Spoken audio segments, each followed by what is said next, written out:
like everything is new. The sunburst flowers calling on warm days overdue. Hello guys, welcome back to my YouTube channel. That is Nikki Nogat and this is me Nikita Mehra. So basically ये video काफ़ी helpful होने वाली है उन लोगों के लिए जो अभी तक ट्राई कर रहे हैं कि निफ्ट एंट्रेंस कैसे क्लियर करें. By the way, I'm a student of NIFT Mumbai and I'm doing BF Tech from there currently and मेरा फर्स्ट सेम हो चुका है एंड मैं भी सेम 2 कर रही हूँ. सो मैंने थोड़ी सी इन्फॉर्मेशन गैदर करी है अपने बैच की एंड देन दिस ईयर का जो एंट्रेंस होने वाला है it's going to be offline. So happy shooting this video because I always wanted to tell people that how I got into NIFT and basically NIFT Mumbai हमारा top second campus है इसीलिए. And BF Tech के लिए वैसे भी काफ़ी कम channels थे जब at my time. That was last year. मेरा टाइम ऐसा कुछ नहीं है. सो दिस वीडियो मैं बेसिकली निफ्ट एंट्रेंस के बारे में ही बात करने वाली हूँ. How to get the campus that you desire for and जिसके लिए आप एस्पायर कर रहे हैं इतने टाइम से. सो लेट अस स्टार्ट कि NIFT is divided into 2 sections. One is BF Tech and another is BDES. BDES में अगेन 5-6 कैटेगरीज आती हैं. Fashion design, fashion communication, knitwear design, textile design and accessory design.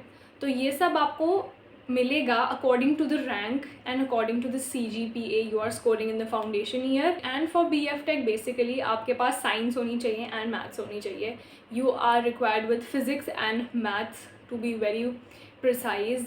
मैं आपको अगर बताऊँ तो because मेरे पास साइंस और मैथ्स दोनों थी तो इसीलिए मैं BF Tech कर रही हूँ. एंड BDES इज़ फॉर दो स्टूडेंट्स. साइंस वाले भी कर सकते हैं, कॉमर्स वाले भी कर सकते हैं, आर्ट्स वाले भी कर सकते हैं. बट आई वुड सजेस्ट जो बहुत ही ज़्यादा into creative thinking and designing and Photoshop वगैरह में है. अब मैं आप लोगों को पहले BF Tech का बता देती हूँ बिकॉज मैंने खुद उसका एग्ज़ाम दिया है. सो मेरे लिए एक्सप्लेन करना ज़्यादा अच्छे से यार ईजी होने वाला है. सो BF Tech के लिए I only refer to one book that was NID की entrance exam book that was from Arihant publications. I will definitely put a link below down in my description ताकि आप लोग उसे रेफर कर सकें. It was for 250 rupees I guess या फिर I don't know 500. You will just figure it out. देख लेना लिंक खोल के. And it is the best book you will ever get for gate.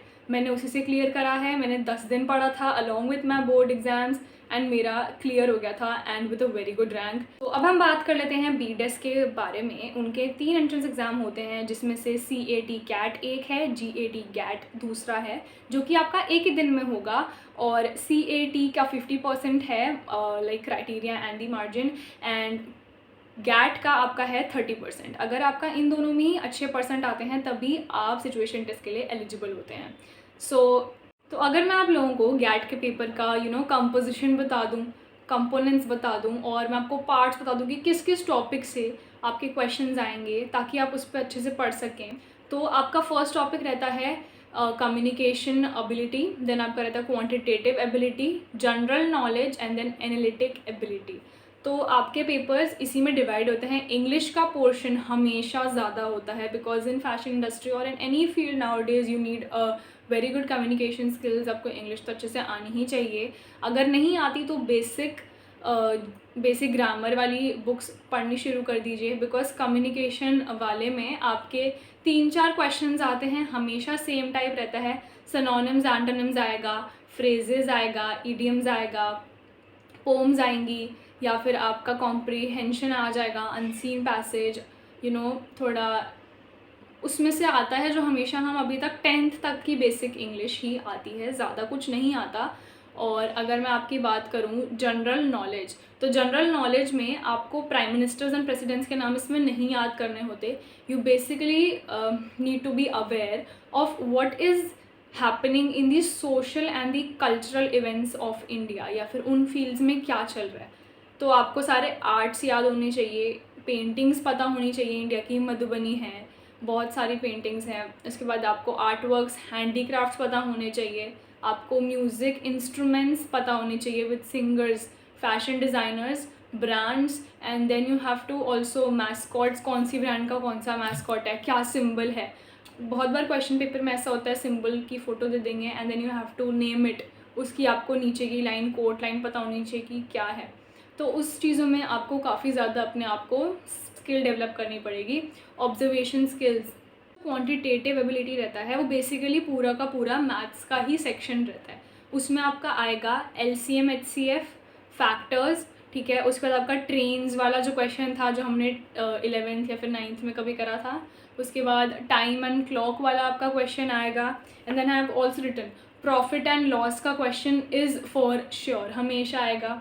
Simplification, average, alligations and mixtures, number systems, and then आपका आएगा volume, surface area and permutations and combination. ये सारे के सारे जो टॉपिक्स हैं आप बिल्कुल थरो करके जाइए, या आपको किसी भी यूट्यूब वीडियो में मिल जाएगा। बेसिकली ऐसे कॉम्पिटिटिव एग्ज़ाम्स की स्पेसिफिकली ऐसे चैनल के नेम्स हैं, मैं ज़रूर लिंक डाउन कर देंगे अगर मुझे मिले तो। वो लोग काफ़ी अच्छे से आपको ऐसे ट्रिक्स बताएंगे, आपको वही करके जाना है।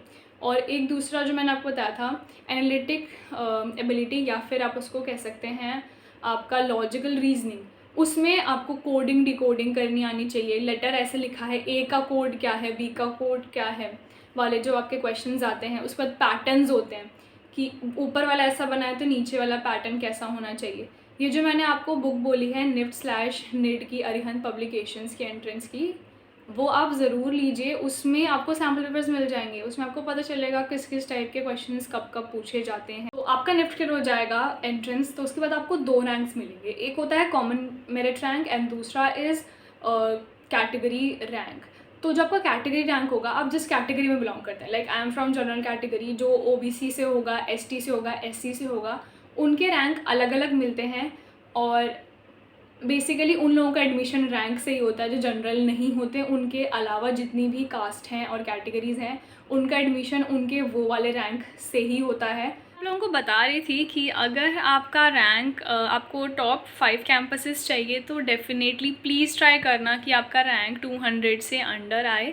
अगर आपको टॉप 2 कैंपस चाहिए तो आप 100 से कम ही अपना रैंक रखिए अगर आप जनरल हैं तो। अगर आप ST SC OBC या फिर एनी अदर कैटेगरी हैं जनरल को छोड़ के, तो आप तभी भी थोड़े लीनियंट हो सकते हैं। मैं आप लोगों को बता दूं कि आपको अपने कैंपस का ऑर्डर क्या रखना है at the time of counselling. So आपको टॉप 5 कैंपसेस रखने हैं।